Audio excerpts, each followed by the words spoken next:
Hello everyone, it's Mary. Welcome back to the channel for another design team project for Not2Shabby. Here's your code, Mary10, for 10% off your order. Today I am getting a chance to play with this awesome holiday treat stamp set from Not2Shabby. The images are so big and so fun to color.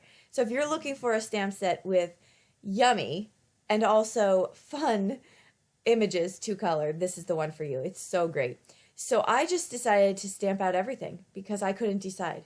I stamped out everything and I said, my heart will lead me in the right direction when it comes to what to use for a project.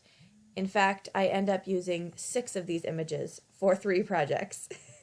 Here's my Spectrum Noir color chart. It's very useful if you have Spectrum Noir because the caps do not match the ink color all the time. So I will link that in my blog if I can. If I cannot, find my email, hit me up via email, and I will be sure to send that to you. I'm still figuring out some issues with my blog on how to link files.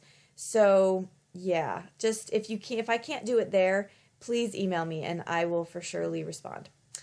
Okay, so I am coloring, like I said, with Spectrum Noir, so I had to use a alcohol-friendly ink. I have a question for all of you out there watching, my fellow expert crafters. I would like to know what ink besides Memento is good for alcohol inks when you color. I am looking for a new one. I like Memento, but I would like to add another one to my stash, and I'm looking for the best one. I like a dark black image. I'm okay with having to stamp it more than one time. That's fine. But yeah, so send and share your opinions below because I would like to know. So I am coloring first up this amazing apple pie. Now this apple pie looks a little too complicated for my baking skills. However, it looks yummylicious.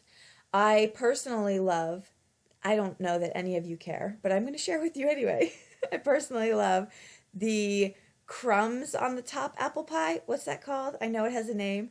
Dutch. I think it's called Dutch apple pie. That is my ultimate favorite. But listen, I won't turn down some crust like this on my apple pie either. No siree. I'm not turning that down. Okay, so I'm going through and coloring. You can watch what I'm doing here. Now, I did mix. Don't be afraid with your Spectrum Noir to go outside of your color family as far as numbers go. The chart, like I said, is super helpful because that's where you're going to want to look at those colors on the chart and see, okay, this looks like it'll blend together. And then pull out a scratch piece of cardstock and see if it blends. And most times it will, and it looks really great. So the only problem I run into with my Spectrum Noirs, and this is purely a operator error person issue, is I have a hard time finding light color blends, like pastel-y or I don't know. And that's because I like to put everything down bold. So I need to work on that. I need to find, and I really should make a cheat sheet of color blends that I have found to work. Now, everyone I'm using on these projects here, these images, I feel like came out pretty well. So I should probably rewatch this video and write down my own my own blends, and then there, bam, I have a cheat sheet. So that would be helpful. Or I could just keep this video on YouTube and refer back to it. That might be easier. So here I'm doing the pumpkin pie. What's your choice, pumpkin or sweet potato pie? I am a pumpkin pie person. I'm a pumpkin everything person. You already know that. I've already shared with you my cliche problems. And then here, this cupcake has to be the cutest thing. Okay, so quick story. I went into, now this will affirm the walking cliche self-identification. So I walk into the cupcake store the other day with a friend of mine, and I ordered my cupcakes, and the gentleman who took my order looked over to the lady who was packaging the orders, which was a smooth 5 feet, 6 feet away, not truly within hearing distance, so I should say maybe it was more like 20 feet. And he tells her what I ordered, and she goes, I already have them packed up. I can read minds. And I was like, what? And I look over at my friend, and he laughed at me, and he said, you have just been stereotyped.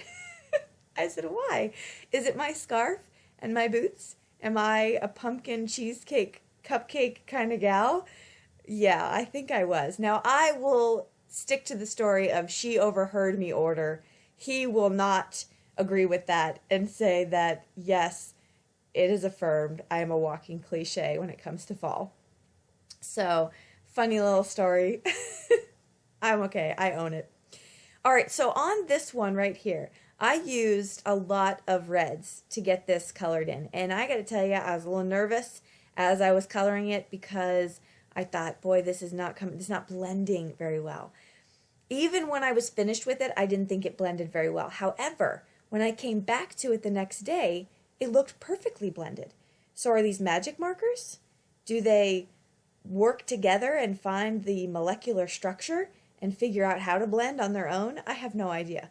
But it turned out just the way I wanted. So here are my 3 sets of projects I'm going to do here. I'm going to be making some ornament cards. Now, I was stuck for days. These were like this for days on my table because I did not know what to do with them.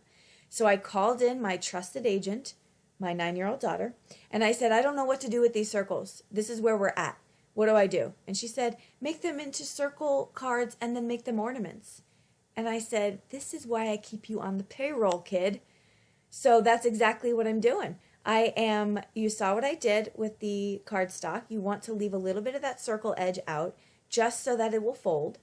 And then you have circle cards. Yay. But as I'm doing this, I'm like, okay, the white is a little bit too boring. So I'm going around, I'm putting some gold ink around the circles on this and the pattern paper.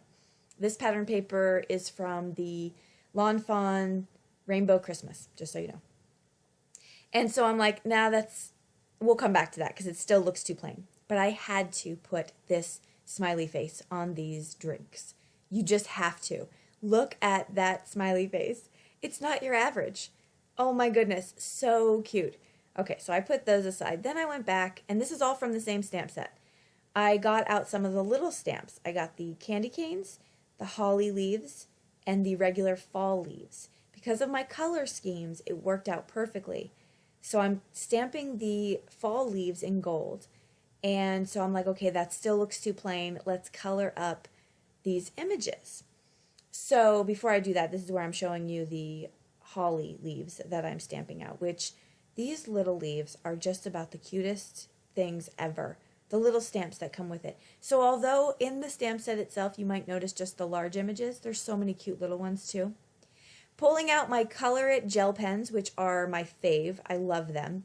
They also come with spare tubes of ink. So you really are getting 2 sets of gel pens here. They're great. Side note on the gel pens. If you have a problem with gel pens, this sounds kooky, but put the writing part in your mouth and suck on it like a straw, and that will pull the ink down, and it works every time like a charm. And then they're like smooth rolling gel pens. So that's just a tip for you. But here's the result of the gel pens on these little images. I like to use them because 1, they're shimmery, and I picked the glitter gel pens, and 2, I find that we might get bleeding if I used alcohol markers or the Artezas or Zigs. So I just thought this was a lot faster. And they're faster than colored pencils too. So I'm not doing any fancy shading here, but it does bring out a really pretty shimmery type of look from the gel pens. So I'm super excited about that. I love the way this came out. Now I'm alternating colors on the fall leaves because why not? It's going to give it a lot more of a fall look. So I'm doing up that, and here I'm showing you a little close-up. You can kind of see the shimmeriness of those. So I've colored in everything. I've spared you all that. And now I'm placing down my glitter cardstock circles. So the green and red glitter cardstock is from Lawn Fawn. It is the most sparkly, glittery cardstock my eyes have ever seen. So pretty. And then the orange glittery cardstock is from, I believe, a DCWV 12 by 12 pack that I cut down.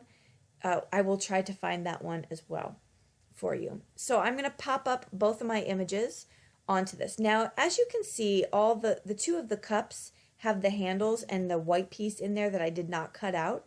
So I'm going to use my treat to kind of cover up that portion of the part I didn't cut out. And so a little trick there. Now placing down my ribbon here, I'm taking 2 glue dots and I'm kind of folding the glue dot over on itself.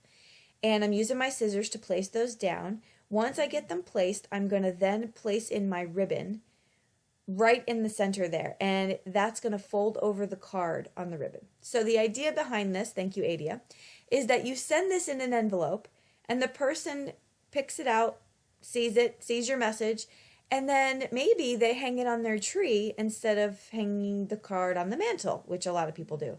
So what a fun idea. I'm telling you, these kids, they keep me employed. That's for sure. So I must give credit where artistic credit is due. So now I'm just tying that up and trimming it down. And I find fabric scissors are fantastic for this kind of stuff. So if you don't have a set, they're definitely worth having when you're cutting ribbons. Okay, so here are my 3 ornament cards using the Not2Shabby Holiday Treats stamp set. Hope you guys like this project. Thanks so much for joining me. Head over to Not2Shabby shop. Always new stuff, always sales. Jamie's constantly getting great stuff in, so check it out. I'll link everything I used below. And don't forget to hit subscribe. Find me another forum so we can chat there. And I will see you all in the next video. Bye-bye.